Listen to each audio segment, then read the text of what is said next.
Bueno, vamos a dar seguimiento a esta sesión de conferencias. En este momento tenemos, muchísimas gracias por aceptar la invitación, al doctor Marco Antonio Vázquez Dávila, quien desde 1992 es profesor investigador del Instituto Tecnológico del Valle de Oaxaca. Él es fundador de la licenciatura en Biología y la especialidad en Manejo de Recursos Naturales.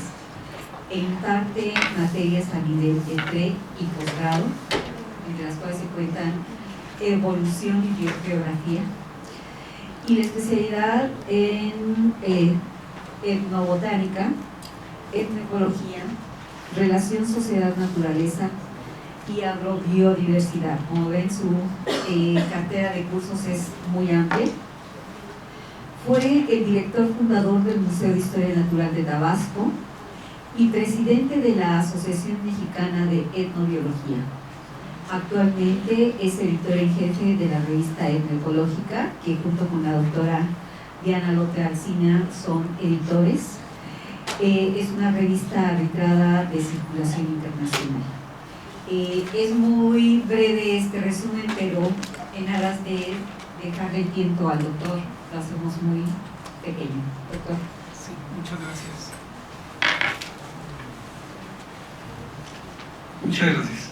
Bueno, para mí realmente es un gran gusto, un placer estar aquí en el CRIM. Gracias a la doctora María de Jesús Ordóñez por la invitación, gracias por estar ustedes aquí y pues para mí fue un reto preparar la ponencia, dado que Debra Jarvis iba a tomar, me lo prometió, 2 horas del tiempo. Pues, una broma. Realmente este es el prospecto de que vamos a hablar sobre bioculturalidad, un 50%, sobre los agroecosistemas solamente un 15%, porque sí, la doctora habló muchísimo más sobre eso, y sobre el sur y sudeste de México un 33%, para terminar con las conclusiones. Quiero decirles que, aunque parezca un discurso lineal, no lo es. Vamos a tener recursividad, vamos a tener algunas digresiones, y bueno, vamos a ir teniendo aproximaciones sucesivas. Incluso he puesto primera parada, segunda parada, para que vayamos teniendo conclusiones previas.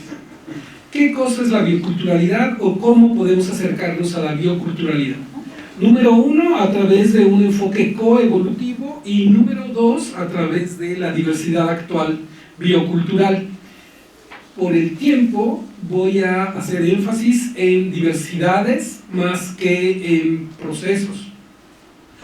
La diversidad biocultural, entonces, es esa expresión múltiple de la vida a partir de la aparición de una especie singular que somos nosotros.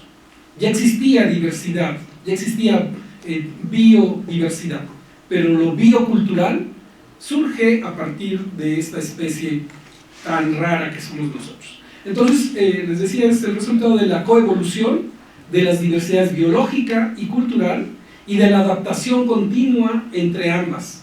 Nosotros, de manera natural, nos adaptamos mediante la cultura, y la naturaleza se va adaptando a estos cambios tan drásticos que hacemos como especie. Entonces, la diversidad biocultural es el reflejo de las maneras en que las personas viven con la naturaleza, mediante la generación de cosmovisiones, de conocimientos y de prácticas. Si pueden leer entre líneas, este es el enfoque etnoecológico de Víctor Manuel Toledo, el cosmos, corpus y praxis, y esta etnoecología, estas ecologías locales, permiten a las sociedades de todo el mundo trabajar con sus recursos naturales de una forma sostenible, de acuerdo a su identidad cultural y a sus estructuras sociales. ¿Y por qué digo sostenible? Les digo, no es un énfasis histórico, pero tenemos, por ejemplo, las personas nativas de Australia con unos, no sé, miles de años de estar allí. Los Mbuti o pigmeos del África, los propios zapotecos del lugar de donde yo soy, tienen 10.000 años de civilización y le anteceden miles de años de ser cazadores, recolectores, de ir conociendo esa diversidad local. Bueno, entonces el enfoque biocultural, hice un análisis bibliométrico del 86 al 2016 y es un paradigma que va en ascenso y va ganando cada vez más consenso.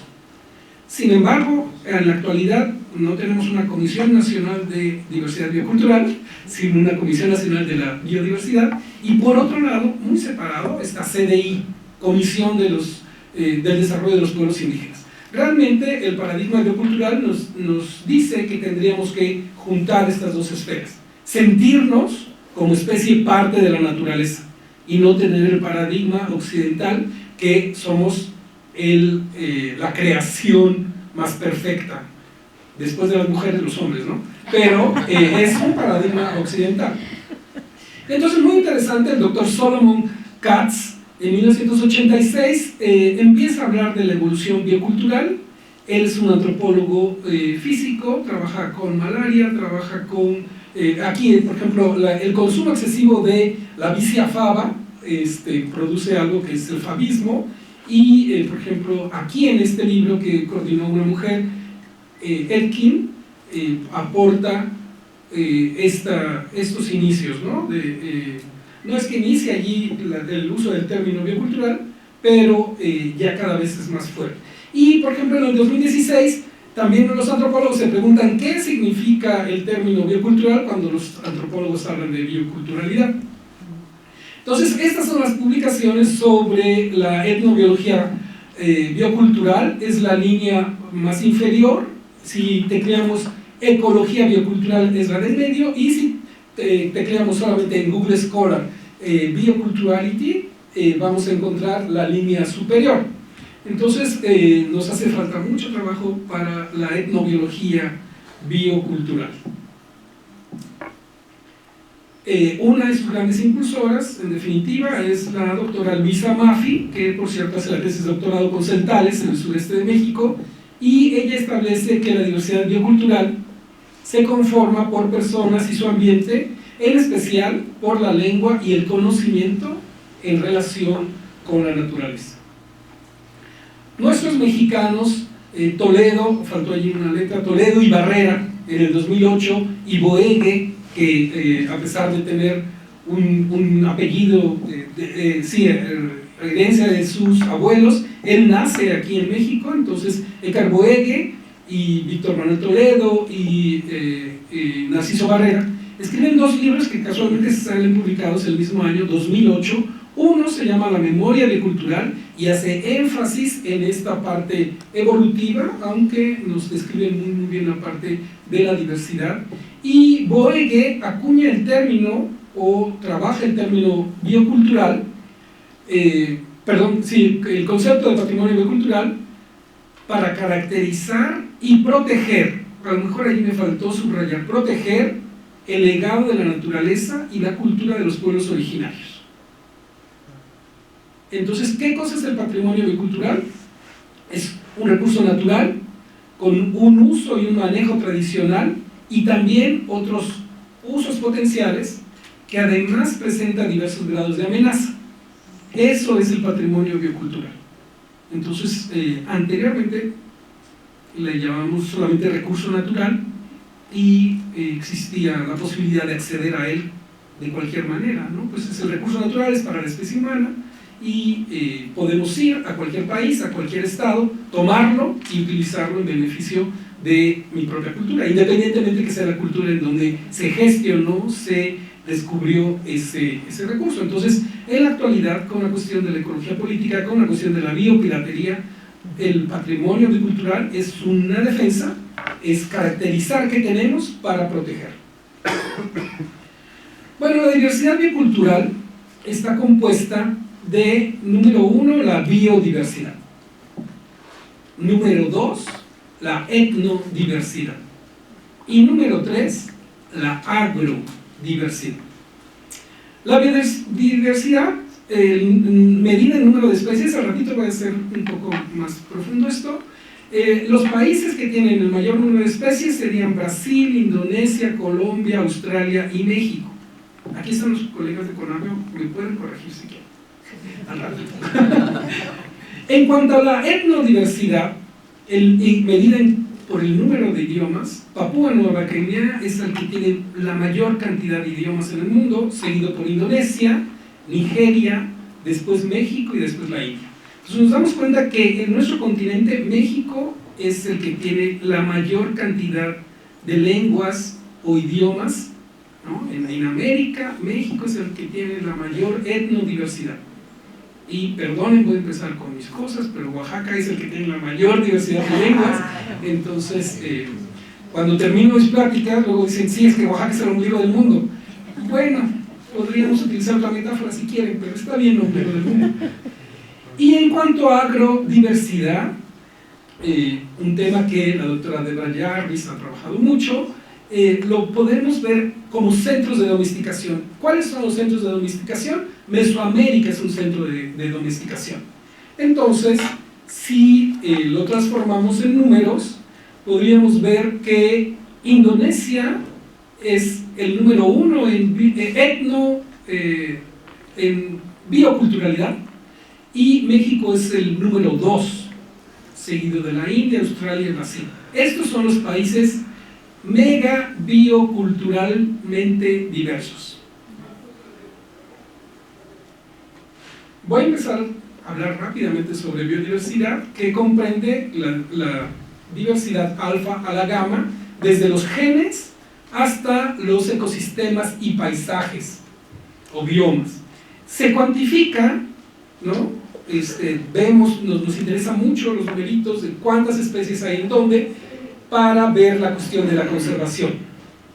Si no podemos conservar todos los hijos que tenemos, pues a lo mejor el que tenga la mayor cantidad o darwinianamente el que tenga esa expresión de los genes de los progénitos.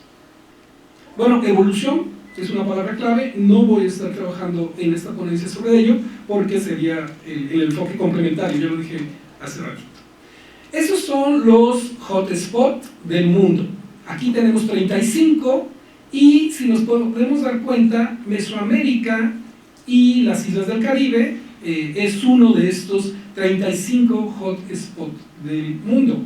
Aquí tenemos un acercamiento a estos dos, tenemos afinidades fuertes con Norteamérica, bueno, todo Centroamérica es parte de este hotspot mesoamericano, y con Sudamérica, por supuesto, tenemos afinidad, y también con el Caribe. Bueno, hay varios mapas de Conavio, algunos viejitos que estoy utilizando, se le llama también infografías. Uno de los más recientes es el que aparece a su izquierda, donde dice que México representa solamente el 1% del territorio del mundo, pero albergamos el 10% de la diversidad del mundo. Esto fue para diciembre del año pasado, la COP en Cancún. Entonces, los estados con mayor diversidad biológica en México son Oaxaca, Chiapas, Veracruz, Guerrero y Michoacán. De ahí la gran importancia del sur-sureste en cuanto a biodiversidad. Entonces, a nivel mundial, México ocuparía en biodiversidad el cuarto lugar, y esto está explicado por las cuestiones fisiográficas, geológicas, históricas, los mosaicos ecosistémicos que conforman a nuestro país. Ni más ni menos que la conjunción de dos grandes regiones biogeográficas, la neártica y la neotropical.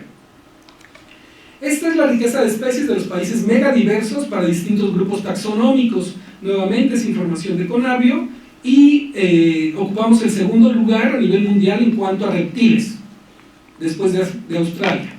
El tercer lugar en cuanto a mamíferos, el cuarto respecto a anfibios y el quinto respecto a plantas. Entonces se pueden dar cuenta de verdad que sí, no solo Oaxaca, o sea México, somos un ombligo del mundo. Y entonces yo les decía, pueden decir un ombligo, bueno, digámosle si quieren punto caliente.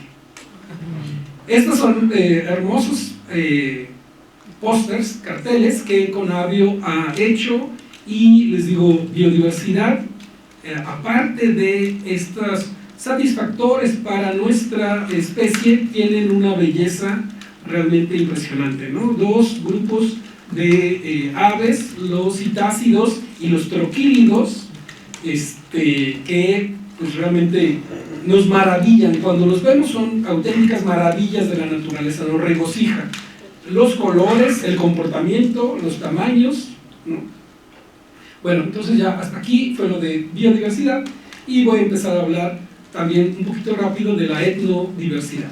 Entonces existe, lo podemos ver entre nosotros, una diversidad genética, una diversidad natural que se da dentro de la especie humana. Pero no solamente de manera física somos diferentes, sino a través de miles de años de evolución hemos desarrollado diferentes lenguas o idiomas y, por supuesto, diferentes culturas. Entonces, nuevamente, se puede cuantificar el número de lenguas, por ejemplo, y algo importante es esta cuestión de la conservación, del acompañamiento, porque hay grupos étnicos que están en verdadero peligro de extinción, hay grupos étnicos que, digamos, mantienen una vitalidad cultural muy buena. Este sería igual una infografía sobre las lenguas indígenas que nos dice que 6.7 millones de personas hablan alguna lengua indígena en nuestro país, y de las lenguas más habladas está el náhuatl, el maya, el mixteco, el tzotzil y el zapoteco. Entonces el náhuatl se distribuye en el centro del país, pero por ejemplo en Oaxaca hay nahuablantes, en Veracruz hay nahuablantes, en Guerrero hay nahuablantes, y lo que nos permite hablar de la gran riqueza etnográfica, la gran riqueza de lenguas que tiene el sur-sureste del país. En concreto, Oaxaca y Chiapas aglutinan la mayor cantidad de hablantes de lenguas indígenas en el país, pero si le sumamos, por ejemplo, porcentualmente los hablantes de maya, en relación con su territorio, ellos llegan a tener casi el 50% de maya hablantes en el territorio étnico del maya. Hay una academia de la lengua maya. Entonces, esta sería una de las, se whatsappea por la lengua maya y se está reaprendiendo a escribir el maya por esta aplicación. Existen 11 familias indoamericanas en México. Ya veíamos que México es el número 1 en diversidad lingüística en América, y en el sureste tenemos a 6 de estos lenguas. A ver, vamos a ver. Uno está tapando allí. ¿Cuál es? Ah, bueno, no, se movió. Es el mijezoque, es estos azulitos, azul claro. Hay los mijes, que la forma correcta es ayuc, en Oaxaca, los zoques y los popolucas. Ellos se considera las lenguas más antiguas que tenemos en Mesoamérica. Digamos que se cree que los olmecas hablaban mijes, zoque, popoluca. Están los chontales de Oaxaca. Los chontales de Oaxaca están hacia la costa y la Sierra Sur. Este es un idioma que no tiene parentesco con otros más que en el norte, en Norteamérica, son Sioux-Hokan, pero en todo el país es una lengua, una familia de lenguas endémica. Están los guaves, que también es endémico, no tiene parentesco con ninguna otra lengua en México, y los propios guaves, que el nombre correcto es icots, nos dicen, es que nosotros venimos del sur, y cuando hacemos trabajo de campo con ellos tienen gallinas mapuches, de estas que ponen los huevos azules, y son los mayores consumidores de hipomea batatas, camote, y el camote proviene de Sudamérica, que proviene a su vez de Oceanía. Entonces, la parte etnobiológica nos está demostrando si los etnobiólogos sí le creemos a los icots. Los antropólogos y los historiadores dicen, no, esos son mitos y leyendas propios de estas comunidades.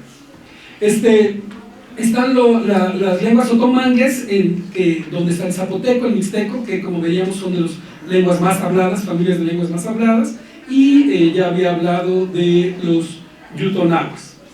Bueno, en nuestro país hay, les digo, familias que no están emparentadas con ninguna otras, como la álgica, los totonacos tepehuas, los tarascos también son muy específicos, y los cochimí-yumanos, que son binacionales y están ahora con esta espantosa idea de este gran tonto que es Donald Trump. Tienen bastantes problemas para la cuestión, no solamente la diversidad biológica aparte de los humanos, ¿no?, sino los propios humanos, problemas de comunicación, ¿no?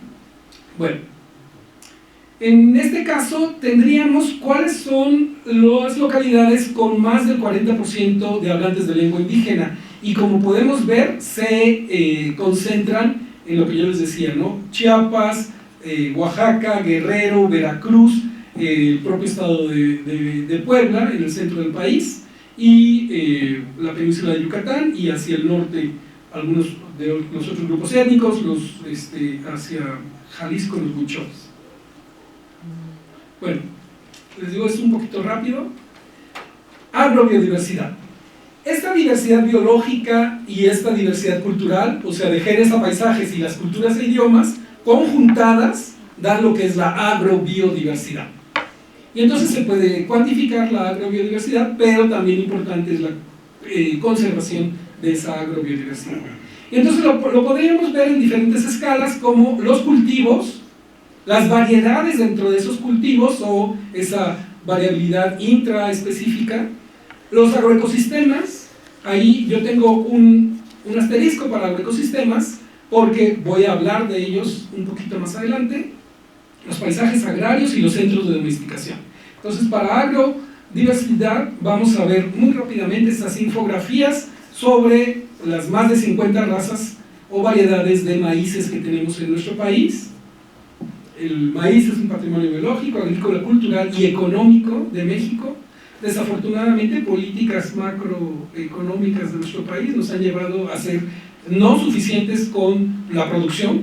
Allí tendríamos que estar influyendo como académicos y denunciarlo, que las propias políticas de nuestro país nos han llevado a esta no suficiencia alimentaria y a estar importando maíz, somos hombres de maíz, que es nuestra principal fuente de alimento. Frijoles, si bien en especie sea maíz con una gran cantidad de variedades, frijoles hay varias especies y tenemos estados productores de una manera económica, pero en todo el país se producen las etnovariedades de frijol y hay una gran diversificación, ¿no? Entonces, en esta infografía lo que estamos viendo es más bien la parte económica de producción, los mayores productores, ¿no?, de frijol de forma comercial.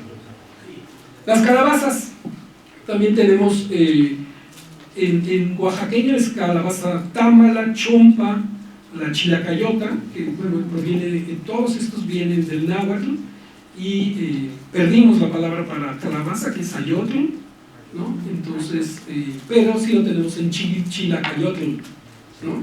Entonces, el ayotl del chile, parecido al chile o del color del chile.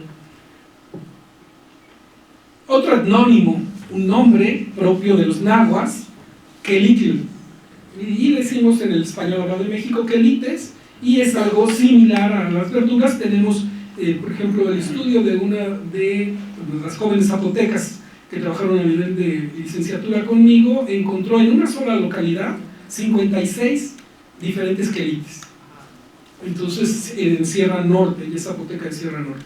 Entonces, tenemos realmente una gran variabilidad. En el centro del país, los romeritos son muy famosos, el pápalo, pero les digo, es similar a verdura, pero no es exactamente verdura, porque aquí en quelites también se incluyen las flores comestibles, por ejemplo, ¿no?, como la flor de calabaza. Pues a lo mejor voy a empezar a hacer correr. A mí mismo se me secó la boca. En Oaxaca, una sopa de guías lleva una gran cantidad de quelites diferentes y es espesado con masa de maíz. Pues proviene de este póster tan bonito de los quelites en México. Tenemos, por ejemplo, rábano, y rábano aquí es algo interesante, ya es una introducción, y entonces la gente no tiene ningún empacho en adoptar biodiversidad. Es la biodiversidad de otros lugares, pero llegó a nuestro país y la incorporan en esta matriz biocultural, van incorporando diferentes recursos. Los condimentos, nuevamente tenemos una buena cantidad de condimentos nativos, pero por ejemplo los moles, de los cuales hablaba hace rato Diana, tienen una gran cantidad de condimentos de otros lugares, ¿no? Entonces, sí, podemos diferenciar entre lo nativo y lo introducido, pero hace 500 años que se introdujo y ya es nuestro. Tan nuestro que se defiende a capa y espada. Voy a poner solamente un ejemplo con gusano de seda, el Bombyx mori. Lo traen los españoles y obligan al mismo tiempo que a las hilanderas a tejer y a producir mantas de algodón nativo. También les piden, las fuerzan a estar criando la cera y a producir prendas de vestir de seda. De pronto, estos grandes planificadores, la historia no cambia mucho, dicen, la Nueva España no va a producir más seda, solamente Filipinas. Y mandan matar a todos los gusanos de México.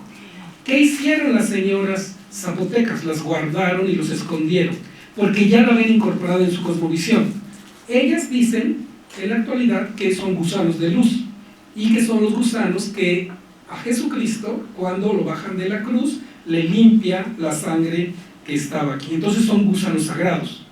Y entonces no podía una simple orden económica quitar ya de la cosmovisión de su cosmos, corpus y praxis a los gusanos de seda. Entonces eso es la diversidad, biodiversidad adoptada. Al ratito vamos a ver otros ejemplos de ello. Bueno, aquí no solamente son las especies, sino también tenemos los paisajes, ¿no? Los magueyes y los mezcales es algo que, además de este maíz, frijol, calabaza y chile, borré la diapositiva de Chile porque no tuve a la mano el póster actual, tenía el viejito, y bueno, Araceli Aguilar me colgaría si supiera que utilicé el póster viejito. Pero bueno, aparte de estas plantas que se comen, que condimentan, tenemos, no solamente comemos cultura, sino bebemos cultura. Y entonces el mezcal es cultura líquida. Aquel que les diga lo contrario no sabe de cultura. Entonces, aquel que les diga, es que en este instituto tecnológico está prohibido echarse su mezcalito, bueno, puede ser, pero las celebraciones mexicanas son con mezcal, un poquito más que con tequila, ¿no? El mezcal tiene esta variabilidad enorme. Y bueno, los estudios de genética de Patti Colunga, su tesis de doctorado, nos dice que tequilana deriva de angustifolia e incluso enequén deriva de angustifolia. Y angustifolia nuevamente está en el centro de diversidad de México, que está en Oaxaca. Bueno, quiero ocupar esta información de los magueyes y mezcales. Les digo, a lo mejor sí puede ser un poco cruel, porque ahorita deberíamos estar echándonos un mezcalito, para hablar de la biodiversidad asociada a los agroecosistemas. Los agroecosistemas jóvenes no son ecosistemas empobrecidos, son ecotonos, o digamos un híbrido entre el ecosistema y el espacio doméstico, el espacio humanizado. Y entonces, casualmente, los últimos estudios, en la última década, han demostrado que, por ejemplo, cafetales tienen mayor diversidad de aves que el bosque mesófilo. Claro, habrá que ver cuáles aves están, son generalistas. Es muy importante tener estos parches de bio o de agrobiodiversidad, estos paisajes agrobiológicos. Pero, en definitiva, creo que poco a poco nos vamos cambiando el paradigma hacia una conservación con y para la gente, y estamos poco a poco aprendiendo, revalorando estos paisajes agrobiológicos. Y entonces los polinizadores de los agaves, estos murciélagos, que van a permitir que haya variabilidad sexual, que haya variabilidad genética en los magueyes. ¿Por qué? Porque el humano generalmente lo que hacemos es una producción más rápida, nos interesa tener cada vez más y más mezcal, y entonces hacemos una reproducción asexual. Entonces, esta diversidad asociada a los agroecosistemas es un punto muy, muy importante de la agrobiodiversidad. Los agromercados. Los mercados, nos decía Efraín Hernández Xolocotzi, son museos vivientes. Es un espejo de esa agrobiodiversidad. Ok, sí se produce, sí se recolectan en los ecosistemas las plantitas, los animales, pero en dónde se hace accesible a la mesa de nuestras grandes inventoras, las cocineras mexicanas, en los mercados. Puede ser que en agroecosistemas como las huertas familiares estén los recursos, pero aquellos que no están van a estar en el mercado. Entonces estas son fotos de mercados de Oaxaca y tenemos no solamente la diversidad biológica, sino la diversidad cultural muy fuertemente reflejada. En un solo mercado como en el de Tlaxiaco vamos a poder ver diferentes grupos étnicos, y por decir uno, ¿no? Está el propio de Oaxaca, en la ciudad de Oaxaca, está en Miahuatlán, etc. Los mercados de Chiapas, los mercados de la península yucateca son realmente maravillosos. Cuando vamos a otros países vemos mercados y no vemos este museo viviente tan claramente, ¿no? tan fuerte.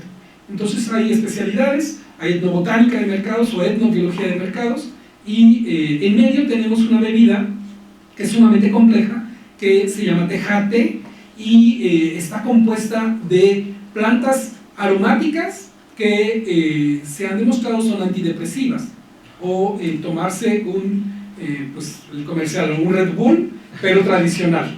Entonces, ¿cuándo se daba esto? En la época prehispánica se daba en las bodas. ¿Para qué se daba en las bodas? Pues para que hubiera fecundidad. Entonces ahora tenemos la posibilidad de tomarlas, y si ustedes sienten un poco de mareos y ganas de reproducirse, bueno, es el tejate.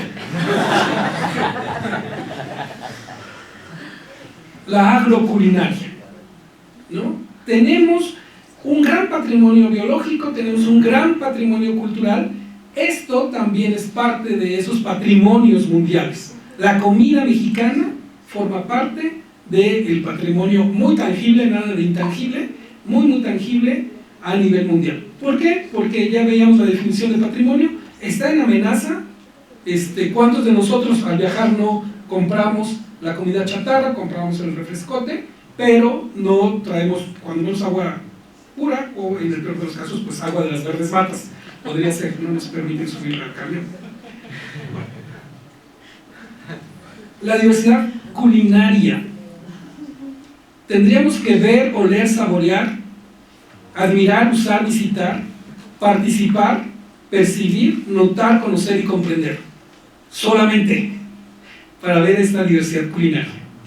Entonces hay comidas, bebidas, el menaje, las cocinas, los mercados, las fiestas a nivel familiar, las fiestas comunitarias, están las diferencias culturales, las diferencias regionales, y hay maneras de mesa, hay creencias y rituales relacionados con esa diversidad culinaria. Bueno, yo les había platicado a Marichu y a Diana que estaba muy contento y muy emocionado preparando esta conferencia. No todo está en infografías, hay muchas creaciones para esta